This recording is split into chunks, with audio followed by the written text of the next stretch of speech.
ஆவியானவர் வரும்போது, ஆவியானவர் சொல்லும் போது நம்ம எப்படி இருக்கணும்னா எல்லா காரியத்துக்கும் கீழ்ப்படிந்து. அல்லேலூயா.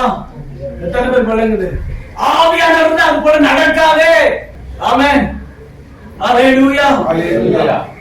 தேவன் கிருபை செய்யணும், கிருபை பாராட்டணும். அல்லேலூயா. ஒருவேளை நீங்க பேங்க் போனீங்க வச்சுக்கீங்க, பேங்க் போன சொல்ல வரல, பேங்க் போனீங்க, அவன் என்ன பண்றான்னா கொஞ்சம் கிருபை இறங்கி அசல வட்டி நீ கட்டி போ சாமி, ஒன்னும் பிரச்சனை. ஆனா 1 மாசம் கட்டினா உயிரை பிடிக்கணும். பாத்துருக்கீங்களா? வட்டிக்கு வட்டி போட்டு அவன் இவங்க மோசமா இருப்பான். ஆவியானவர்களே இருந்தா இது போல காரியங்கள் இல்ல. அல்லேலூயா. அல்லேலூயா. ஏன்னா ஆவியானவர் இருந்தா இது போல காரியத்துக்கு அவர் ஈடுபடாதவர். அல்லேலூயா.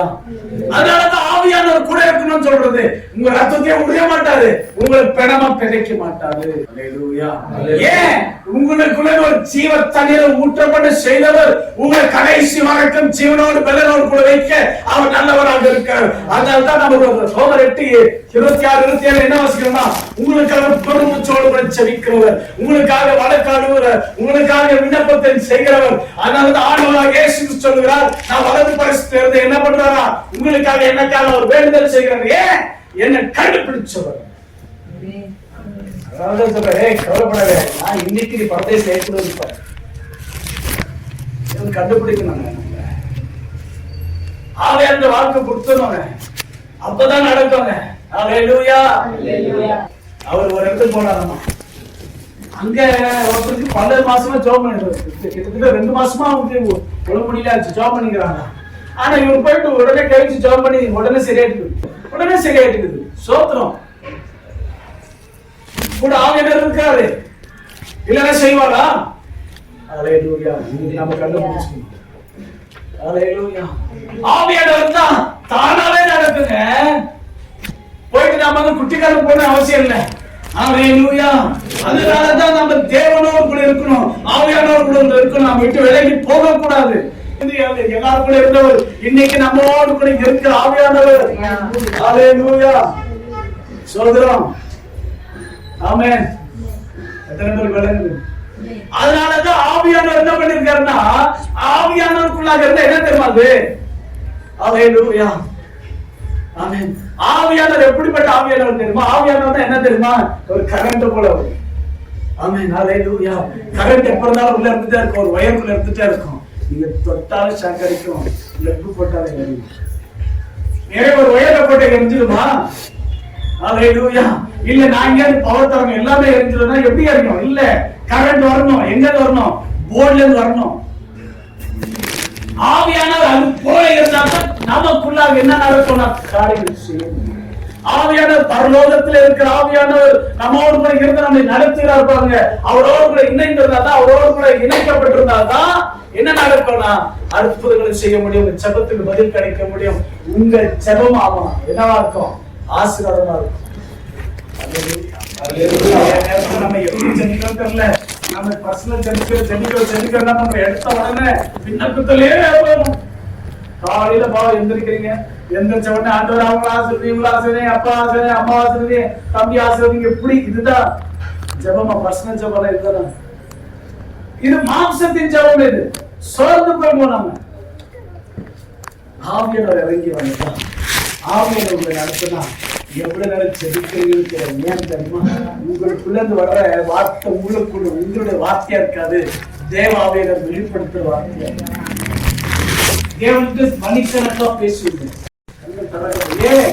ஆவியானவர் கூட இணைக்கப்பட்டிருக்கிறார்.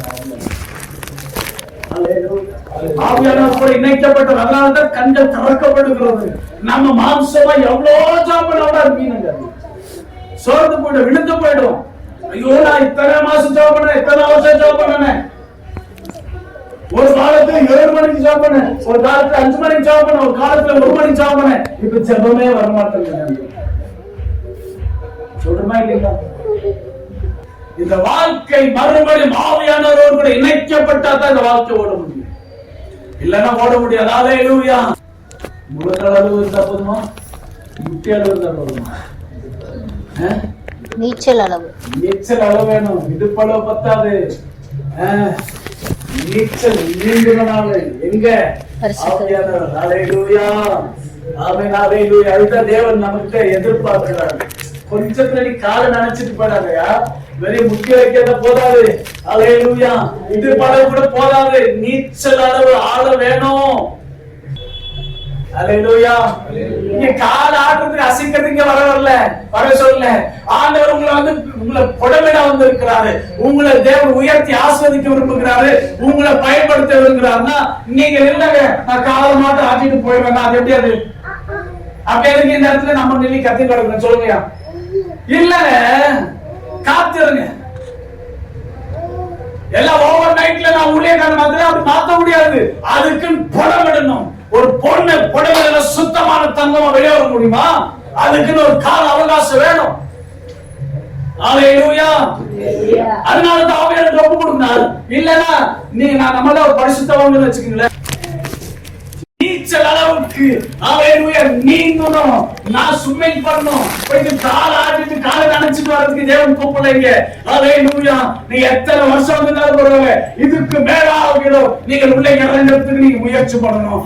ஆவியானவரோடு நடக்க முயற்சி பண்ணணும். தேவன் பேசுகிறதை நீங்க உணரணும். தேவன் பேசுகிறதை நீங்க கண்டுபிடிக்கணும். அது பிரகாரம் நடக்க உங்களுக்கு பலன் கிடைக்கணும்ன்ற ஆவியானவர் நம்மள வேண்டாம். ஹalleluya. பாரம்பரிய சார் இத பாத்துடலாம். இந்த ஆவியானவர் எதிர்த்தமா இருக்கிறாரு. நீ ஆசீர்வாதமாறு, உனக்குள்ள வர ஜீவத்தானே பிறருக்கு ஆசீர்வாதமாறு. வாழ்க்கையை மாத்திக்கொள்ளு. யோவான் 14:26 சொல்லுகிறார், உங்களுக்கு கற்றுக் கொடுக்கிற ஆவியானவர். ஹalleluya. கலாத்தியர் 5:14 சொல்லுகிறார், உங்களை பரிசுத்தத்திலே நடத்துகிறவர். யாரு? அப்ப சொல்றாரு ஊழியர்கள் தான். இல்லங்க, பரிசுத்த ஆவியானவர் யாரு? ஆமென். உங்களை நல்ல ஜெபிக்க வைக்கிற, நானா ஜெபம் நானா ஜெபத்தை கத்து இல்ல, ஜெபிக்க வைக்கிறவர் ஒருத்தர் இருந்தா தான் நீங்க ஜெபிக்க முடியும். ஹalleluya. அது ஆவியானவர் செய்கிறார். என் வாழ்க்கையை கத்து கொடுங்க. நான் எப்படி நான் நடக்கணும்? நேற்று வரைக்கும் நான் எப்படி இருந்தேன், இன்னைக்கு நான் அப்படி இருந்தேன்னா என்ன பிரயோஜனம்? கிறிஸ்தவன் ஆயிட்டு ரட்சிக்கப்பட்டு ஞானஸ்தானம் எடுத்து அந்நிய பாஷை பேசி என்ன பிரயோஜனம்?